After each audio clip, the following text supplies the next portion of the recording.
Hey, what's up, everybody? It is I, Russ, from the Dapper Dividends podcast, here with a friend of the show. You probably know him. I hope you know him by now, and you saw him on the Dividend Talk podcast channel. He is the one, the only Jeremy, fine purveyor of dividend information that he shares at Dividend Stockpile and on Twitter. Jeremy, how are you doing? Doing good, Russ. Thanks for having me back. Appreciate it. Looking forward to our discussion today.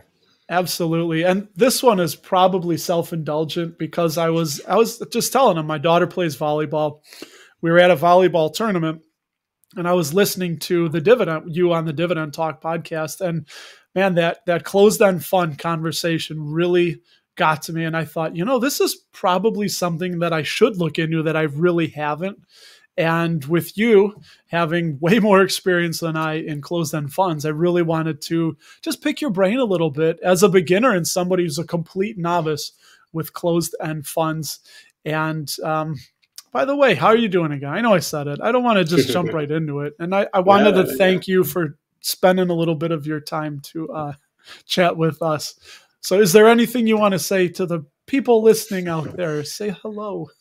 Hello, everybody. If you haven't come across, I am very active on Twitter at Div Stockpile. I run a blog at dividendstockpile.com. It's basically motivation, inspiration, ideas, and valuation on dividend investing. I also do a little bit of option selling on the side. So that's really my focus. And so if you want to reach out and connect, those are the two best places to find me. Say hello. He likes it when people say hello. Okay, enough with the silliness. So first off, we'll just start with the basics. So in your estimation, how would you explain to a complete beginner what is a closed-end fund? And I guess how is it maybe a little bit different from an ETF? Some people might not even know what an ETF is. So just what is a closed-end fund? Sure. So a closed-end fund is a type of investment vehicle. It's something you can buy on the stock exchange just like an ETF or a stock. The reason why it's called a closed-end fund is because once the investment company sets up the fund, there's a set dollar amount that they raise. So let's just say they raise $100 million. Once they do that initial raise and do that initial IPO, there's no new money that can go into the fund. As opposed to an exchange-traded fund or ETF, as people add more money to it, the investment managers have to go buy more stocks. So if you think of something as common as SCHD, every time there's a new dollar invested in SCHD, the investment managers have to go buy more of those 100 different stocks that they already own because they have to use the money that we've put in as investors to buy more shares. So ETFs, you can add money to as an investor, but closed-end funds, once it's raised, that's it. That's all they can get. So any money any shares of the closed-end fund that you trade is just with other investors. It's not going to the investment manager themselves. So how long do closed-end funds last? Is there a time period on them, or is it pretty much just, will it be around for a while? So every fund is different. And so when you look at their prospectus and their information, it's going to tell you if it's a certain time frame or if it's perpetual. So a lot of them will have like a 10-year time period, a 15-year time period with the potential or with the expectation that they might renew it going forward. So they might extend it for another 5 years and so on. It's really up to the investment management company, but they will spell that out in all their disclosures if there's a chance of it being shut down. That's an interesting quirk. Okay. Yeah. And if for some reason they do shut it down, you're going to get the net asset value, the value of the underlying securities, paid out to you in cash. So it's not like you're just going to be out the investment and it's going to go away. They're going to pay you out whatever the net asset value is. It's a very important point. You don't want to think that they're going to be just shutting it down and you're going to lose your money. Definitely. Good. So why is it, how do they fit into your strategy? I guess, what do you like about closed-end funds? Yeah, sure. So closed-end funds have actually been around for over 100 years. They were actually even made before exchange-traded funds and before mutual funds. It was the way that investment vehicles worked back then. It was just a set of investors raised money and put it into certain investments. So I like that longevity that closed-end funds have provided. The reason why I like them personally is because of the distributions or the dividends that they pay out is usually significantly higher than what you'll get in an ETF. And the reason for that is because that's what the expectation of the investors. They're in it for the distributions or the income that a closed-end fund can provide. Excuse me. So it's not uncommon to see 6, 7, 10, 12% dividends on a closed-end fund, which if you take a look around for the ETFs that are out there, like VOO or SPY, you're going to get about a 1.5%. SCHD, you're going to get about 3.75% right now. So, I mean, we're talking a double or triple what you can get in other type of investment vehicles. Another thing that closed-end funds have done really well at is meet or beat the market. So there's a lot of closed-end funds that have had better total returns than even the S&P 500. So you don't lose out on that total return just for investing in closed-end funds, but you do gain the added income that you get from a vehicle like this. So when I hear higher risk, I think, or when I hear higher yield, I hear higher risk. And is it true in the world of closed-end funds, are there some that are a lot more risky and some that are a lot more stable, and maybe people that are risk averse would not want to invest in the risky ones? But in your opinion, are there some that are not as risky but still pay a really nice yield? Yeah, absolutely. So there's hundreds, if not thousands, of different closed-end funds out there, just like there's thousands of stocks and thousands of ETFs you can invest in. And each one of them has a different mandate. So some of the closed-end funds are going to invest in high-risk debt, like corporate debt. Some are going to invest in things like treasuries. Some are going to invest in individual stocks, but then they'll do a covered call strategy on top of it. So there's a million different ways that a closed-end fund can make their money. And so it's really important as you as an investor to go look at their prospectus and all their documentation to see what kind of investment philosophy and strategy that they have. So there's some that will invest in dividend stocks, but then do covered calls on top of it. There's others that will do, as I said, high risk debt, and they will use leverage on top of that to gain more money. So there's a million different strategies that they can do. So it's really important to do your research ahead of time to identify the ones that are best for you. And I think we're going to talk about some of the resources that you can use to go find the ones that make sense for you. Absolutely. Yeah, you shared a few of them, which I will have linked in the show notes. So I guess we could just jump right in there. It'd just be a very nice segue. I'm usually using a crowbar to seg my way into the next topic, but that just seamless. I love it. So yeah, where absolutely. would somebody that is interested, where would they go about educating themselves, doing a little bit of due diligence, and maybe finding out which closed-end fund may or may not be right for them? Absolutely. So there's a lot of resources out there. Of course, with Google, you can pretty much find anything right now, but there's three that I wanted to talk about today that I utilize for my research. And I'm going to have to put a little plug in. I did write an article about closed-end funds last year. It's called Intro to Investing in Closed-end Funds. That's on my blog. So on that, I go through the basics of what a closed-end fund is, what are some of the things to look out for, what are some of the benefits, as well as some of the closed-end funds that I invest in, and why I invest in those. So that's definitely a good resource to go to if you're just trying to figure out what these are all about and you just want to get a quick 5-minute read to figure that out. Definitely check that out if you don't mind.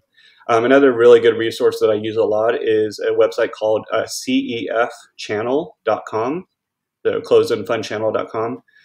It has unlimited, it feels like, resources that you can utilize. Now, sometimes you're able to view it a certain amount of times for free, but then they'll ask you for your email address. There's no fee and there's no cost to sign up. They just ask for your email for marketing purposes, but then you can go and access that CEF channel website all that you want.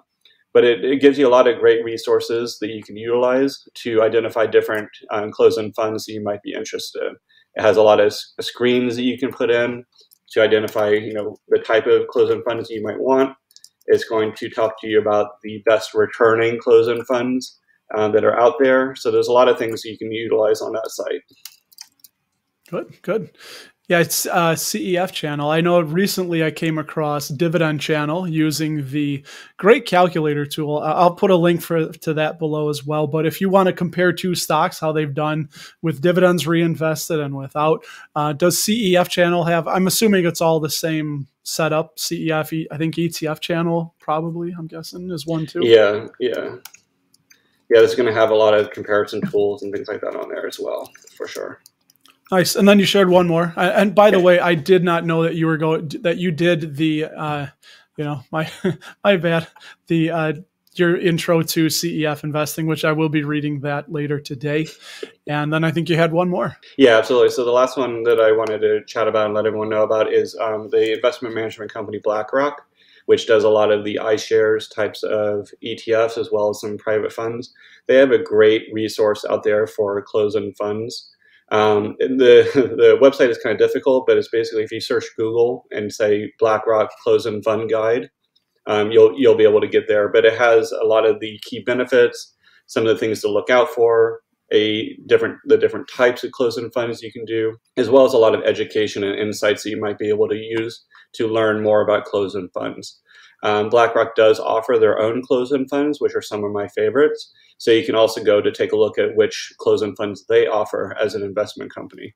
And just a disclosure, I am invested in BlackRock. It's actually my #1 investment, but it is an excellent resource. So definitely check them out as well. Look at you with the BlackRock. That's your #1, BlackRock, huh? Yeah, it is. I love the size of the company. I love all the different funds that they offer. They offer investment software for your investment houses. So they're well entrenched in the investment landscape. So I really like them. I like their CEO, like everything about them. So I invest heavily in them.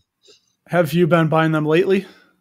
Yeah, so BlackRock is the price has gone down over the last few months. So I've been adding to it. I also buy a lot of their closed-end funds from BlackRock. I'm gonna have to look into BlackRock. I believe that I'm sure I own them. I mean, I have some. With our retirement 401ks, we have mutual funds, so I'm pretty sure. But I'm going to verify that. But I'm going to look into them. And so, for someone like me, one of the things I heard you talk about on the Dividend Talk podcast was the UTG, which I think is the Reeves Utility Closed-End Fund. Yep. And I own Duke Energy, and I know we a little bit chat about it on Twitter. So I thought about what would your opinion be on somebody maybe wanting to diversify into more energy companies if you had, say, a Duke or you had a Southern company and instead you wanted to just sell those and buy a closed-end fund instead. Do you think is that a personal preference thing, or do you see anything that might be wrong or an issue with doing that? Yeah, sure. So it's definitely a personal preference. I have both individual companies as well as funds, so you can definitely have both. The one thing that I really like about a closed-end fund is you do have an active manager that's going to be doing the research and the analysis of all the different companies, and so they're going to pick and choose which ones they feel are the best going forward. So it takes a little bit of the pressure off yourself to identify the best ones. You can obviously let an investment manager know it. There is an expense ratio for closed-end funds, which we can talk about in a second. But the benefit of using them is that you get the diversification, you also get the expertise, and then you also get the opportunity to, they use things like covered calls on those stocks. And so they do that for you to help increase your distribution. So it's more of a one-stop shop as opposed to having to do it all yourself. So that's the benefit. I like, you know what? I like that, man. As you know, as I get busier with life and things, it's almost like that just sounds like the easy button. Just paying a firm a little bit of an expense ratio. You don't have to worry about it. I kind of read, I read a lot, and I think we need to focus and understand like what we don't do well. And sometimes I run into issues with my option strategy. So, I'm working through that and trying to determine what I should continue doing myself and what I maybe should, sub out to somebody else. That's just so interesting. And do you find it easier? Like, I think you said you're starting to shift, or you have shifted more into either closed-end funds and ETFs as not so much with individual companies. Is that kind of right? Yeah, exactly. So back in December on my blog, I made a post on my 2023 investment plan. And so on that plan, I'm not investing in any individual companies with my new money. So any new money I add in 2023 is going to either ETFs or closed-end funds.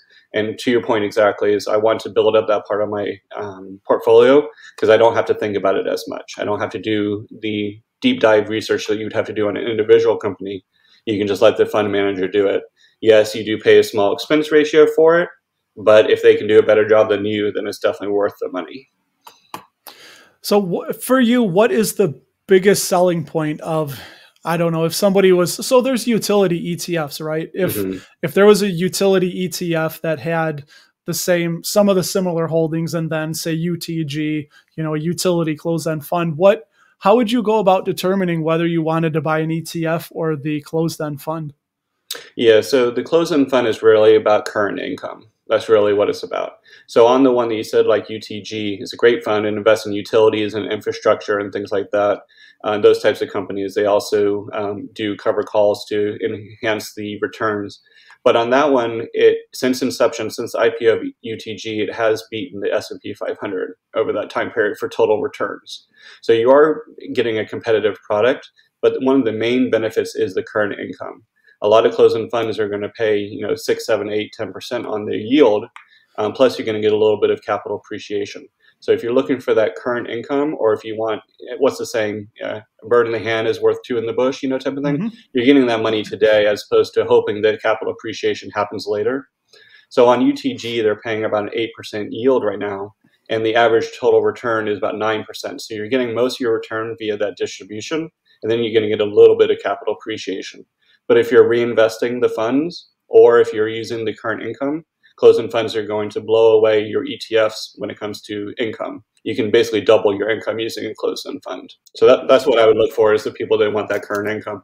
For me personally, my timeline is about 10 years until I'll be using my dividends. And so I need something more that has more current income than future 20, 30, 40 years in the future. Man, I love it. You hear the sigh, because I'm just thinking how, you get drawn in by how individual stocks can just do so well.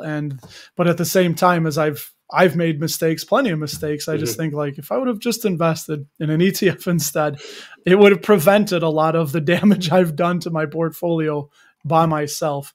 And this is part of what I'm happy that you're sharing, and I'm trying to share with people, and we can all make each other smarter investors. And you know what? I know some people, you get both sides, right? Where some people are like, I will never buy an ETF. And other people are like, no, I will only buy ETFs. And I think it's all on what you know and what your limitations are. And I don't know, maybe like Charlie Munger, like he said, instead of trying to be really intelligent, we should just try to not be stupid. Mm-hmm. And maybe it's just that simple, that maybe it's just better for our portfolios in the long run to invest in closed-end funds or ETFs. And I love that, man. I am going to be taking a long, hard look at a few closed-end funds. But what I want to ask you is, do you drip your closed-end funds, or do you not drip, ETFs? What do you do? How do you do your dripping? And if you want to explain dripping, by the way. Yeah, absolutely. So dripping is where, when you get your dividend or your distribution, either from an individual dividend stock or an ETF or a closed-end fund, a drip is where you let your brokerage house automatically reinvest those proceeds or those dividends back into the share of the stock that it came from. So if you get a dividend from UTG, it's going to go right back to buy more shares of UTG. Same with if you had Johnson & Johnson and you had drip on, it's going to go right back into more Johnson & Johnson stock. So for me personally, I do a mixture of getting the cash and doing drip. So there's certain closed-end funds and ETFs that I'm looking to increase the size of. And so those I leave the drip on, so it automatically buys me more shares every month or every quarter whenever the dividend is paid. There's other closed-end funds where I've already hit my limit on how much I want to have exposure to that one. So those I get the cash, and I use the cash to go buy something different. So I do a little bit of a mixture of both. Nice. But at the end of the day, I'm reinvesting all of it, though. I'm not taking any of the cash out. I'm just picking and choosing where I want that money to go. Yeah, I think that's key. Unless you absolutely need those dividends to live off of. I mean, it's just going to add fuel to the fire to reinvest them, and hopefully reinvest them smart. I know we won't get into that, but yeah. So closed-end funds are great for that income, but to your point earlier when you were talking about the returns, some closed-end funds have done great, and some closed-end funds have tanked. And so, just like individual stocks, you have to understand what the risks are and what the investment philosophy is. I have a couple of closed-end funds that are not doing so great.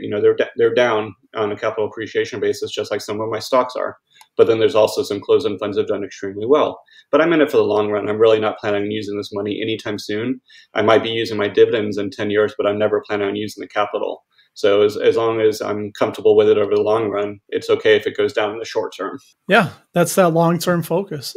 So would it be fair to say then that a closed-end fund is probably going to be as strong as its underlying? Its holdings are? Yeah, so it is active management. So you do have to have some trust in the management that they're going to do a good job. That's one reason I like using BlackRock closed-end funds, is because I trust them as an investment manager. They are fiduciary for their clients. They have set investment goals and criteria that they use. But yeah, so I mean, ultimately at the end of the day, it could go both ways. They could pick bad choices and it just happens to not work out, or they could make excellent choices and you could get great returns. So you really do have to trust the investment managers and the investment philosophy that they're going to use.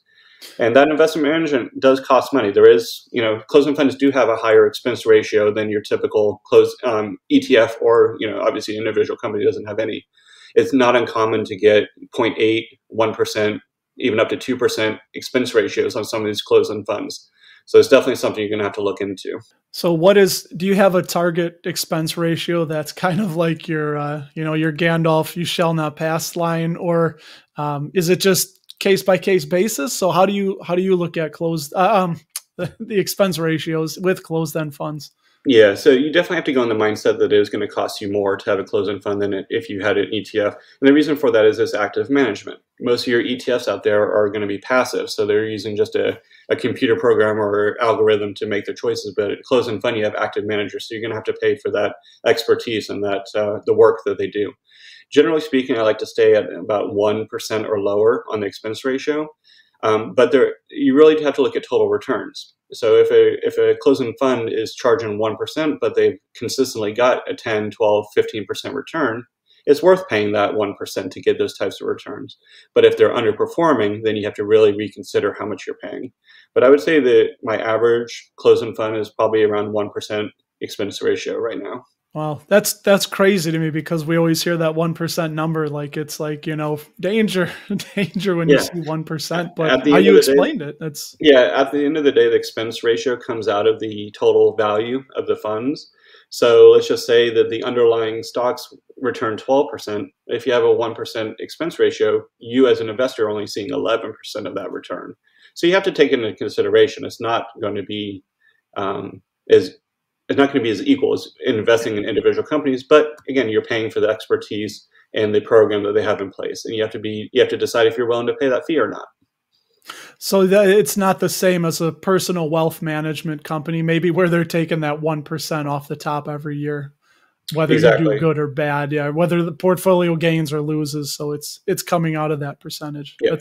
That's very nice. That makes it a lot more palatable and I think easy to digest.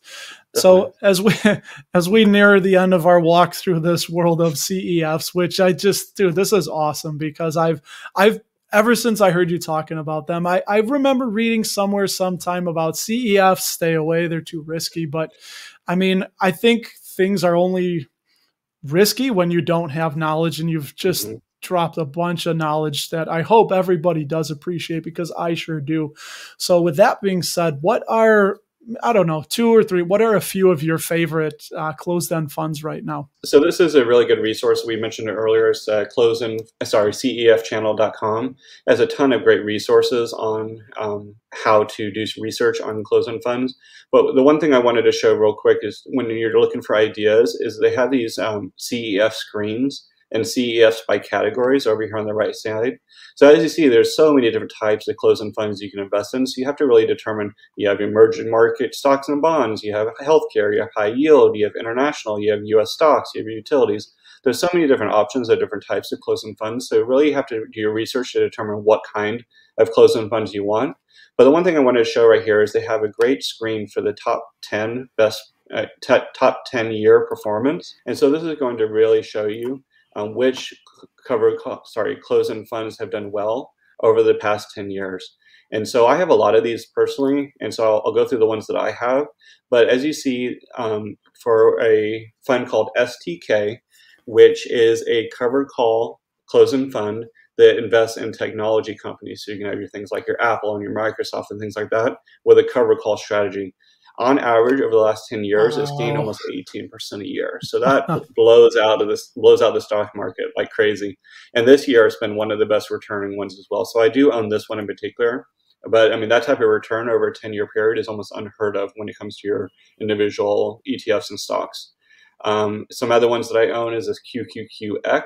again, by the name, it invests in NASDAQ stocks and does a covered call program on top of it. I have BME, which is a BlackRock fund. It's their BlackRock Healthcare closed-end fund. I have BDJ, which is a BlackRock dividend fund. So they invest only in dividend stocks, and then they do a covered call strategy on top of it. I also have this UTF right here, which is a utility and infrastructure fund. But this is an excellent resource to get some ideas and to get some performance history of your closed-end funds as you're doing your research. That is fantastic, man. Awesome.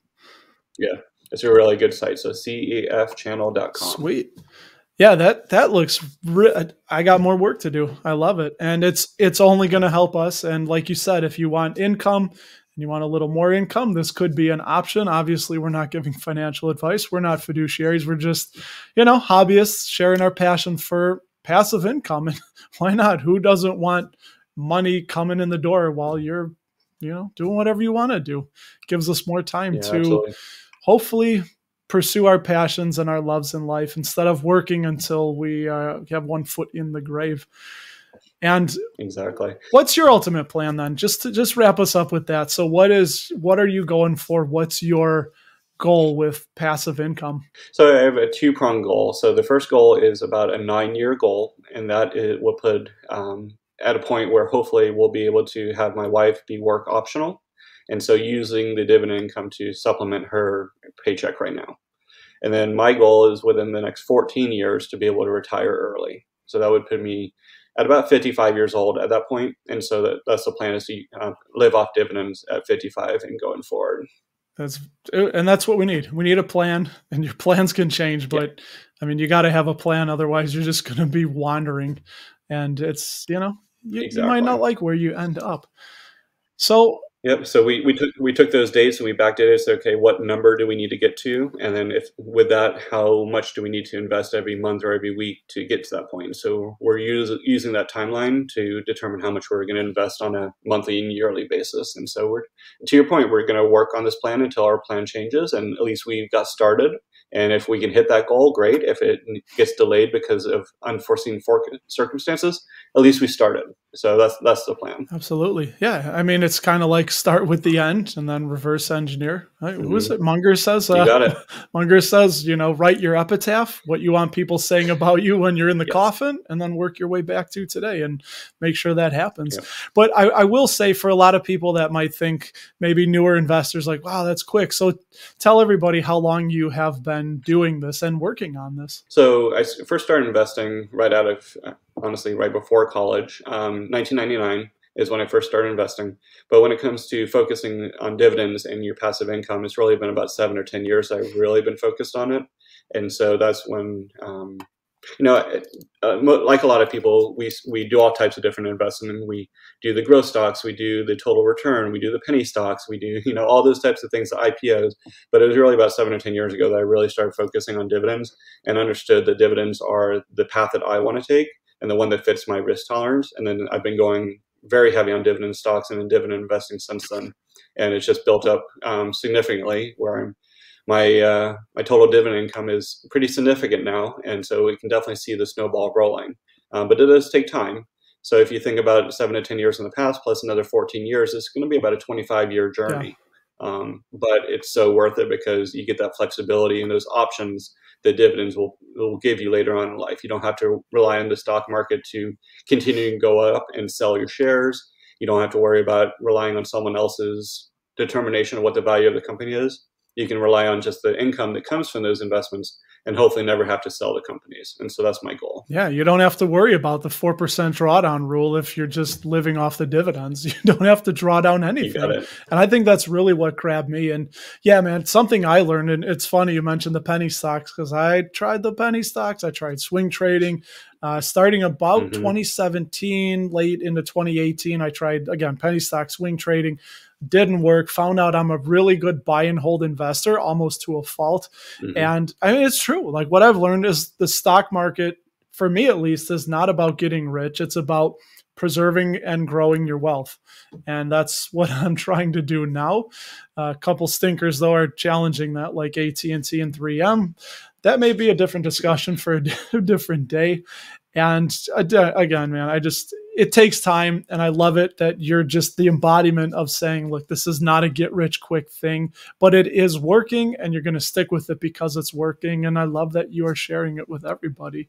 And dude, what is one of your favorite, I don't know, what's one of your favorite books? I love reading. What comes to the top of your mind as a great book?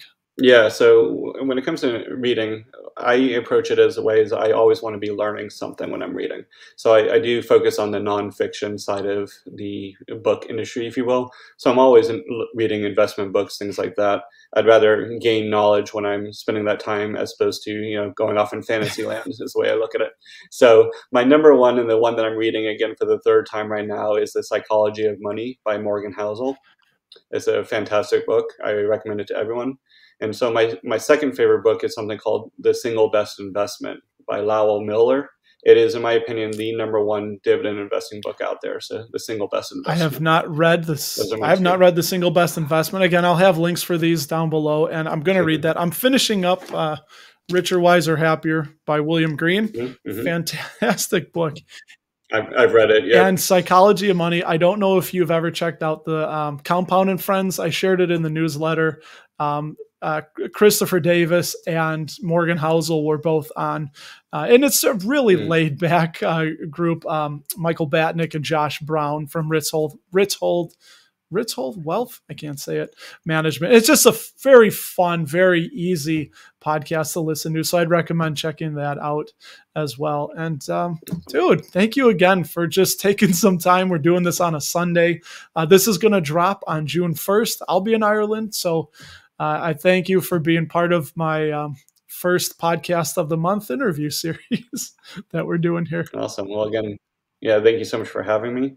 I always look forward to joining, and then enjoy your trip. It sounds like it's going to be amazing. So have fun. I hope so. I think it will be. And everybody, make sure you check out Dividend Stockpile. And if you're on Twitter, find Jeremy on Twitter. Again, I have the links below, and say hello to him. And as for me, I will talk to you in the next episode. So long, everybody.